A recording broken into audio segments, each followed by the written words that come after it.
ನಮಸ್ಕಾರ ಸ್ನೇಹಿತರೆ ಹಾಗೂ ಪ್ರೀತಿಯ ವಿದ್ಯಾರ್ಥಿಗಳೇ. ದ್ವಿತೀಯ PUC ಸಮಾಜಶಾಸ್ತ್ರ ವಿಷಯಕ್ಕೆ ಸಂಬಂಧಪಟ್ಟಂತೆ ನಾವು ಹಿಂದಿನ ಒಂದು ವಿಡಿಯೋದಲ್ಲಿ ಅಧ್ಯಾಯ 2 ಸಾಮಾಜಿಕ ಅಸಮಾನತೆ, ಒಳಗೊಳ್ಳುವಿಕೆ ಮತ್ತು ಹೊರಗುಳಿಯುವಿಕೆ ಈ ಒಂದು ಅಧ್ಯಾಯದಲ್ಲಿ ಬರುವಂಥ ಬಿಟ್ಟ ಸ್ಥಳ ತುಂಬುವಂಥ ಪ್ರಶ್ನೆಗಳನ್ನ ನೋಡಿದ್ವಿ. ಈ ಒಂದು ವಿಡಿಯೋದಲ್ಲಿ ಮುಂದಿನ ಒಂದು ಪ್ರಶ್ನೆಗಳು ಹೊಂದಿಸಿ ಬರೆಯಿರಿ, ಇದಕ್ಕೆ ಸಂಬಂಧಪಟ್ಟಂತೆ ಬರುವಂಥ ಪ್ರಶ್ನೆ ಉತ್ತರಗಳನ್ನ ನೋಡ್ತಾ ಹೋಗೋಣ. ನಾನು ನಿಮ್ಮ ಸ್ನೇಹಿತ ಸ್ವಾಮಿಗೌಡ HK ಉಪನ್ಯಾಸಕನಾಗಿ ಕಾರ್ಯವನ್ನು ನಿರ್ವಹಿಸ್ತಿದ್ದೀನಿ. ಈ ಒಂದು ವಿಡಿಯೋನ ನಾವು ನೇರವಾಗಿ ಪ್ರಾರಂಭ ಮಾಡೋಣ. ಇಲ್ಲಿ ಮೊದಲನೇದಾಗಿ ಹೊಂದಿಸಿ ಬರೆಯುವಂಥ ಪ್ರಶ್ನೆಗಳು ಯಾವ ರೀತಿ ಬರ್ತವೆ ಅಂತ ನಾವು ನೋಡಿದಾಗ ಮೊದಲನೇ ಒಂದು ಪ್ರಶ್ನೆಯನ್ನು ನೋಡೋಣ. ಫಸ್ಟು ಸೆಟ್ ಅಂತ ನೋಡೋಣ. ಇಲ್ಲಿ ನಿಮಗೆ ಕೆಲವು ಅಂಶಗಳನ್ನ ಆ ಕಡೆಯಲ್ಲಿ ಕೊಡಲಾಗಿದೆ. ಕೆನೆ ಪದರ, ಬುಡಕಟ್ಟು ಪಂಚಶೀಲ, ಹಾಗೆ ಕಾಲೇಲ್ಕರ್ ಆಯೋಗ, ಹಿಂದುಳಿದ ಹಿಂದೂಗಳು, ಇಂಡಿಯನ್ ಟ್ರೈಬ್ ಎಂಬಂತಹ ಒಂದು ಆಯ್ಕೆಗಳನ್ನ ಆ ಕಡೆ ಗಮನಿಸ್ಕೊಳ್ಳಿ. ಹಾಗೆಯೇ ನಿಮಗೆ ಈ ಭಾಗದಲ್ಲಿ ಮೊದಲ ಹಿಂದುಳಿದ ವರ್ಗಗಳ ಆಯೋಗ, ಸಂತಾನಂ ಆಯೋಗ, RV ವರ್ಮಾ, ನೆಹರು, ಹಾಗೆ GS ಗುರ್ರೆ ಈ ರೀತಿ ಆಯ್ಕೆಗಳನ್ನ ಕೊಡಲಾಗಿದೆ. ಇವುಗಳನ್ನ ಹೊಂದಿಸಿ ಬರೀಬೇಕಾಗತ್ತೆ. ಅವುಗಳನ್ನ ಹೊಂದಿಸಿ ನೀವು ಬರೆದಾಗ ಸರಿಯಾದ ರೀತಿಯಲ್ಲಿ ನಿಮಗೆ ಹೆಚ್ಚಿನ ಅಂಕಗಳು ಸಿಗಲಿಕ್ಕೆ ಸಾಧ್ಯ ಆಗುತ್ತೆ. ನಿಮಗೆ ಹೊಂದಿಸಿ ಬರೆದಾಗ ಹೇಗಿರುತ್ತೆ? ಕೆನೆ ಪದರ ಇದನ್ನು ಒಂದು ಕ್ರಿಮಿಲೇಯರ್ ಅಂತ ನಾವೇ ಕರಿತೀವಿ. ಆ ಕ್ರಿಮಿಲೇಯರ್ ಸಂತಾನಂ ಆಯೋಗ 1971 ಸೂಚಿಸುತ್ತೆ. ಹಾಗಾಗಿ ಅದನ್ನು ಬಳಸಿದ್ದು ಸಂತಾನಂ ಆಯೋಗ. ಹಾಗೆ ಬುಡಕಟ್ಟು ಪಂಚಶೀಲ ಇದನ್ನು ನೆಹರು ಅವರು ಪ್ರತಿಪಾದಿಸ್ತಾರೆ. ಹಾಗೆ ಕಾಲೇಲ್ಕರ್ ಆಯೋಗ ಇದು ಮೊದಲ ಹಿಂದುಳಿದ ವರ್ಗಗಳ ಆಯೋಗ ಭಾರತದಲ್ಲಿ. ಹಾಗೆ D ಹಿಂದುಳಿದ ಹಿಂದೂಗಳು ಅದನ್ನು GS ಗುರ್ರೆ ಅವರು ಆ ಪದವನ್ನು ಬಳಕೆ ಮಾಡ್ತಾರೆ. ಹಾಗೆ ಇಂಡಿಯನ್ ಟ್ರೈಬ್ ಈ ಒಂಥರ RV ವರ್ಮಾ ಅವರು ಬಳಕೆ ಮಾಡಿದ್ದಾರೆ. ಹಾಗಾಗಿ ಇವನ್ನು ಹೊಂದಿಸಿ ಸರಿಯಾದ ರೀತಿ ಬರೆಯಬೇಕಾಗುತ್ತೆ. ಇವುಗಳನ್ನ ಗಮನಿಸ್ಕೊಂಡಾಗ ನೀವು ಸರಿಯಾದ ರೀತಿ ಉತ್ತರವನ್ನು ತಿಳ್ಕೊಂಡ್ರೆ ನಿಮಗೆ ಬಿಟ್ಟ ಸ್ಥಳ ತುಂಬುವಂಥ ಪ್ರಶ್ನೆಗಳು ಹಾಗೆ ಬಹು ಆಯ್ಕೆ ಪ್ರಶ್ನೆಗಳಿಗೂ ಕೂಡ ಇವುಗಳನ್ನ ಬಳಕೆ ಮಾಡ್ಕೊಳ್ಳಿಕ್ಕೆ ಅವಕಾಶ ಆಗುತ್ತೆ. ಒಂದು ಅಂಕದ ಪ್ರಶ್ನೆಗಳಿಗೂ ಕೂಡ ಇದೇ ಒಂದು ಉತ್ತರಗಳನ್ನ ಬರೀಲಿಕ್ಕೆ ಅವಕಾಶ ಆಗುತ್ತೆ.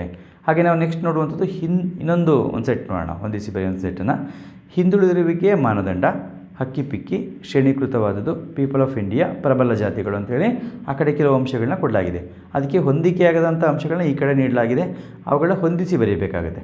ಅದು ಹೊಂದಿಸಿ ಬರೆದಾಗ ಉತ್ತರ ಆಗಿರುತ್ತೆ ಅಂದಾಗ ಹಿಂದುಳಿದುವಿಕೆಯ ಮಾನದಂಡ ಅದನ್ನು ಮಂಡಲ ಆಯೋಗ ಬಳಸುತ್ತೆ.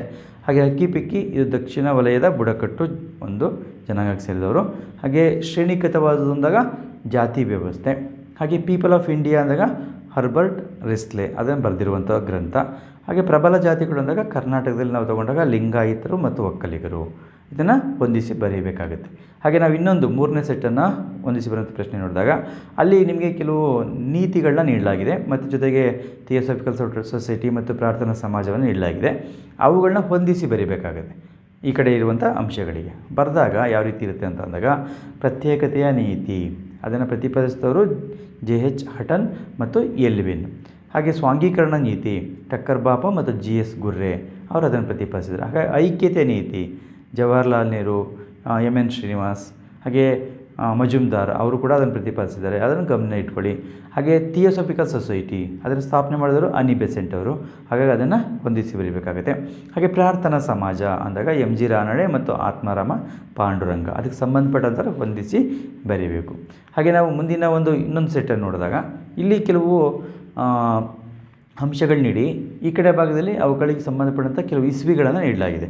ಅವುಗಳನ್ನ ಹೊಂದಿಸಿ ಬರೀಬೇಕಾಗುತ್ತೆ. ಇದು ಕೂಡ ಅಷ್ಟೇ ಬಹಳ ಮುಖ್ಯವಾಗಿ ತಿಳ್ಕೊಂಡಿರಬೇಕಾಗುತ್ತೆ. ಇಲ್ಲಿ ನಾವು ಅದು ಹೊಂದಿಸಿ ಬರೆದಾಗ ಜಾತಿ ದೌರ್ಬಲ್ಯಗಳ ಶಾಸನ ಇದು 1850ರಲ್ಲಿ ಬರುತ್ತೆ. ಹಾಗಾಗಿ ಅದನ್ನು ಹೊಂದಿಸಿ ಬರೆಯಲಾಗಿದೆ. ಹಿಂದೂ ವಿಧವಾ ಪುನರ್ವಿವಾಹ ಕಾಯ್ದೆ 1856ರಲ್ಲಿ ಬರುತ್ತೆ. ಅದನ್ನು ಹೊಂದಿಸಿ ಬರೆಯಲಾಗಿದೆ. ಹಾಗೆ ವಿಶೇಷ ವಿವಾಹ ಕಾಯ್ದೆ 1872ರಲ್ಲಿ ಬರುತ್ತೆ. ಅದನ್ನು ಹೊಂದಿಸಿ ಬರೆಯಲಾಗಿದೆ. ಹಾಗೆ ಕಾಕಾ ಸಾಹೇಬ್ ಕಾಲೇಲ್ಕರ್ ಆಯೋಗ ಇದು ಭಾರತದ ಮೊದಲ ಹಿಂದುಳಿದ ವರ್ಗಗಳ ಆಯೋಗ 1953 ರಚನೆ ಮಾಡ್ತಾರೆ. ಅದನ್ನು ಹೊಂದಿಸಿ ಬರೆಯಲಾಗಿದೆ. ಹಾಗೆ ಮಂಡಲ ಆಯೋಗ ಇದನ್ನು 1979ರಲ್ಲಿ ರಚನೆ ಮಾಡಲಾಗುತ್ತೆ. ಅದನ್ನು ಹೊಂದಿಸಿ ಬರೆಯಲಾಗಿದೆ. ಹಾಗೆ ನಾವು ಮುಂದಿನ ಇನ್ನೊಂದು ಸೆಟ್ಟನ್ನು ನೋಡಿದಾಗ ಇಲ್ಲೂ ಕೂಡ ಇಸ್ವಿಗಳು ಮತ್ತು ಕರ್ನಾಟಕಕ್ಕೆ ಸಂಬಂಧಪಟ್ಟ ಕೆಲವು ಹೊಂದಿಸಿ ಬರೆಯುವಂಥ ಪ್ರಶ್ನೆಗಳನ್ನ ನೀಡಲಾಗಿದೆ. ಆ ಕಡೆ ನೀವು ಕೆಲವು ಆಯೋಗಗಳನ್ನ ನೀಡಲಾಗಿದೆ. ಈ ಕಡೆ ಅವುಗಳಿಗೆ ಸಂಬಂಧಪಟ್ಟ ಇಸ್ವಿಗಳನ್ನ ನೀಡಲಾಗಿದೆ. ಅವುಗಳನ್ನ ಗಮನ ಇಟ್ಟು ತಿಳ್ಕೊಳ್ಳಿ. ಇಲ್ಲಿ ನಾವು ಇವುಗಳನ್ನ ಹೊಂದಿಸಿ ಬರೆದಂಥ ಸಂದರ್ಭದಲ್ಲಿ ಉತ್ತರ ಹೇಗಿರುತ್ತೆ ಅಂದಾಗ ಪ್ರಜಾಮಿತ್ರ ಮಂಡಳಿ ಅದು 1917ರಲ್ಲಿ ಸ್ಥಾಪನೆ ಆಗುತ್ತೆ. ಹಾಗೆ ನಾಗನಗೌಡ ಆಯೋಗ 1960ರಲ್ಲಿ ಅದನ್ನು ರಚನೆ ಮಾಡ್ತಾರೆ. ಹಾಗೆ LG ಆವನೂರು ಆಯೋಗ 1972. ಹಾಗೆ ವೆಂಕಟಸ್ವಾಮಿ ಆಯೋಗ 1983, ಹಾಗೆ ಚಿನ್ನಪ್ಪ ರೆಡ್ಡಿ ಆಯೋಗ 1990. ಇವುಗಳನ್ನ ಹೊಂದಿಸಿ ಸರಿಯಾದ ರೀತಿ ಉತ್ತರವನ್ನು ಬರೀಬೇಕಾಗುತ್ತೆ. ಹಾಗೆ ನಾವು ಇನ್ನೊಂದು ಹೊಂದಿಸಿ ಬರೆಯುವಂಥ ಇದನ್ನು ನೋಡಿದಾಗ ಕೆನೆಪದರ, ಬುಡಕಟ್ಟು ಪಂಚಶೀಲ, ಹಾಗೆ ಕಾಲೇಲ್ಕರ್ ಆಯೋಗ, ಹಿಂದುಳಿದ ಹಿಂದೂಗಳು, ಇಂಡಿಯನ್ ಟ್ರೈಬ್. ನೋಡಿ, ಇಲ್ಲಿ ಹಿಂದೆ ನಾನು ಹೇಳಿದಂಥ ಒಂದು ಪ್ರಶ್ನೆಗಳೇನಿದ್ವು ಅವುಗಳನ್ನೇ ಬೇರೆ ಬೇರೆ ಪ್ರಶ್ನೆಗಳು ಬಂದಿದೆ. ಹಾಗಾಗಿ ಯಾವುದೇ ಬೇಕಾದ ಅಂಶವನ್ನು ಕೂಡ ನಿಮಗೆ ಹೊಂದಿಸಿ ಬರೆಯೋಕ್ಕೆ ಕೇಳ್ಬೋದು. ಹಾಗಾಗಿ ತಿಳ್ಕೊಂಡಿರಿ. ಕೆನೆಪದರ, ಸಂತಾನಮ್ ಆಯೋಗ, ಬುಡಕಟ್ಟು ಪಂಚಶೀಲ ಜವಾಹರ್ಲಾಲ್ ನೆಹರು, ಕಾಲೇಲ್ಕರ್ ಆಯೋಗ ಅದು ಹಿಂದುಳಿದ ವರ್ಗಗಳ ಆಯೋಗ ಮೊದಲನೇದು. ಹಾಗೆ ಹಿಂದುಳಿದ ಹಿಂದೂಗಳು ಅಂದರೆ JS ಗುರ್ರೆ ಅವರು ಹೇಳಿರುವಂಥದ್ದು. ಹಾಗೆ ಇಂಡಿಯನ್ ಟ್ರೈಬ್ ಅದನ್ನು RV ವರ್ಮಾ ಅವರು ಹೇಳಿರುವಂಥದ್ದು. ನೋಡಿ, ಈ ರೀತಿ ಹೊಂದಿಸಿ ಬರೆಯುವಂಥ ಪ್ರಶ್ನೆಗಳು ಬರ್ತವೆ.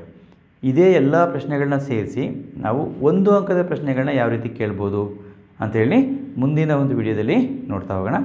ಈ ಒಂದು ವಿಡಿಯೋನ ಕೊನೆ ತನಕ ನೋಡಿದ್ದಕ್ಕಾಗಿ ಧನ್ಯವಾದಗಳು. ಹಾಗೆ ಈ ಒಂದು ವಿಡಿಯೋ ನಿಮ್ಗೆ ಇಷ್ಟವಾದರೆ ವಿಡಿಯೋನ ಲೈಕ್ ಮಾಡಿ, ಹಾಗೆ ನಿಮ್ಮ ಸ್ನೇಹಿತರ ಜೊತೆ ಕೂಡ ಇದನ್ನು ಶೇರ್ ಮಾಡ್ಕೊಳ್ಳಿ. ಹಾಗೆ ಒಂದು ಚಾನಲ್ ನೀವು ಸಬ್ಸ್ಕ್ರೈಬ್ ಮಾಡ್ಕೊಳ್ಳಿಲ್ಲ ಒಂದು ಚಾನಲ್ನ ಸಬ್ಸ್ಕ್ರೈಬ್ ಮಾಡ್ಕೊಳ್ಳಿ. ಪಕ್ಕದಲ್ಲಿರುವಂಥ ಬೆಲ್ ಬಟನ್ ಕ್ಲಿಕ್ ಮಾಡಿ ನೋಟಿಫಿಕೇಷನ್ ಆಲ್ ಅಂತ ಸೆಟ್ ಮಾಡಿಕೊಂಡ್ರೆ ನಾನು ಮುಂದೆ ಮಾಡುವಂಥ ಎಲ್ಲ ವೀಡಿಯೋಗಳು ನಿಮಗೆ ನೇರವಾಗಿ ಬರಲಿಕ್ಕೆ ಸಾಧ್ಯ ಆಗುತ್ತೆ ಅಂತ ಹೇಳ್ತಾ ಈ ಒಂದು ವಿಡಿಯೋನ ಕೊನೆ ತನಕ ನೋಡೋದಕ್ಕಾಗಿ ಮತ್ತೊಮ್ಮೆ ಧನ್ಯವಾದಗಳು. ನಮಸ್ಕಾರ.